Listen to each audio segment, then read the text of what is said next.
साथियों, कल अशोका विजयदशमी है, जिसको आज से लगभग 3,500 साल पहले पुष्पशंग मित्र ने सम्राट अशोक के परपौत्र राजा वृद्धरथ की हत्या करके इस सनातन धर्म की मनुस्मृति की स्थापना की। और ये सत्य है कि राजा वृद्धरथ की हत्या पुष्पशंग मित्र ने इसी अशोका विजयदशमी के दिन की थी। मनुस्मृति के बाद उसने अपने कैरेक्टर को राम का कैरेक्टर बनवाकर रामायण की रचना की। रामायण एक ऐसा ग्रंथ है जिसकी सत्यता कभी भी कहीं भी सिद्ध नहीं हो पाई है, और सरकार ने समय समय पर कोर्ट में कहा है कि राम या ये रामायण नाम की कोई ऐसी ग्रंथ सच्चाई में नहीं है। ये केवल लिखी गई है, ये काल्पनिक है। सत्यता ये है कि वृद्धरथ की हत्या जो की गई वो रावण का रूप लेके की गई। नालंदा यूनिवर्सिटी में जो आग लगाई गई वो श्रीलंका में नहीं लगी, नालंदा यूनिवर्सिटी में आग लगाई गई थी। और पुष्पशंग मित्र ने अपने काल में सारे बौद्ध मठों की 85,000 बौद्ध मठों को नेस्तनाबूद करवाया था। और आज आपको बता देते हैं, अयोध्या नहीं, बिना युद्ध के जीता गया राज्य है अयोध्या, जिसको युद्ध करके नहीं जीता गया, बिना युद्ध के जीता गया। सरयू नदी नहीं, उन्होंने उस समय में अपने काल में, साम्राज्य काल में बहुत सारे बौद्ध भिक्षुओं की हत्या करवाई थी, और हर बौद्ध भिक्षु के सर को फोड़ने का जो सिलसिला चालू किया गया था, जिनके सिर को उस नदी में बहाया गया, उसको सरयू नदी का नाम दिया गया, क्योंकि उसमें सर भेजे गए थे। सम्राट अशोक ने आज के दिन ही बौद्ध दीक्षा ग्रहण की थी। महाराज, ये जो सम्राट अशोक है, उनका साम्राज्य अब तक का सबसे बड़ा साम्राज्य रहा है, जिन्होंने बौद्ध दीक्षा ली और ये प्रण लिया था कि आज के बाद युद्ध नहीं करूंगा।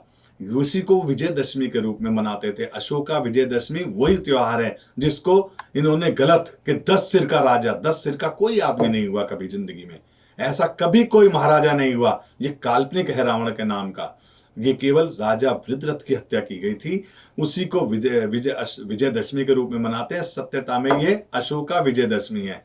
ये विजयदशमी नहीं, अशोका विजयदशमी है। और सम्राट अशोक ने ही बौद्ध धर्म को अगर विदेशों में ना भेजा होता, उसने अपने पुत्र, अपनी पुत्री को विदेशों में भेज के बौद्ध धर्म को जिंदा रखा।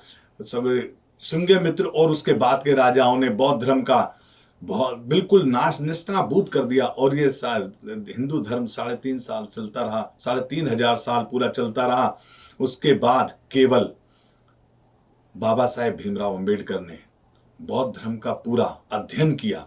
और ये बौद्ध धर्म जो है, ये हमारा पुश्तैनी धर्म है, हमारा विरासत का धर्म है। हम अपनी विरासत में वापस जा रहे हैं। हमारी संस्कृति रही है, हम उसी संस्कृति में हम जाएंगे। बाकी सब लोग यहाँ पर विदेशी हैं, ये विदेश से आए हुए हैं, और इन्होंने हमारे धर्म का नाश किया। वहाँ पर कोई जातियाँ नहीं होती थी, कोई वर्ण व्यवस्था नहीं थी। इन्होंने अपने समय में वर्ण व्यवस्था मनुस्मृति के रूप में चालू की। उससे पहले कोई वर्ण व्यवस्था नहीं थी, कोई जाति नहीं होती थी। सब लोग अपना अपना काम करते थे, अलग अलग काम करते थे, और सब में खाने रोटी बेटी का रिश्ता हुआ करता था। लेकिन इसके बाद 3 तो वर्ण बन गए, ब्राह्मण, क्षत्रिय, वैश्य, और बाकी सब लोगों को शूद्र, जितने भी लोग हैं अलग अलग जातियों में बांट दिया। 6,743 जातियों में बांटा। और वो अलग अलग क्यों की हैं, जो कि 88% है आज की डेट में, लेकिन 12% ने उनको गुमराह किया। उनके दिमाग में ऐसा बिठाया कि हिंदू धर्म की बातें जो हैं, जो आडंबर से भरी हुई हैं, अंधविश्वास से भरी हुई हैं, उसी में लगे रहते हैं।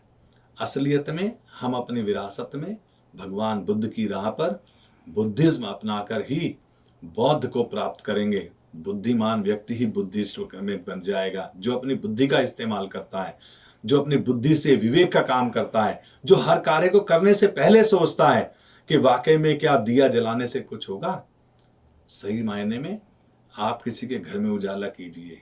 बौद्ध धर्म अपनाने का है, अब बौद्ध धर्म अंदर जाने का है। और ये विजयदशमी हम सबको याद रखनी चाहिए कि अशोका विजयदशमी जिस दिन सम्राट अशोक ने दीक्षा ली, उसके बाद 6 दिसंबर 14 अक्टूबर 1956 को बाबा साहेब भीमराव अंबेडकर जी ने चैत्य भूमि नागपुर में बौद्ध दीक्षा 5 लाख अनुयायियों के साथ ग्रहण की थी।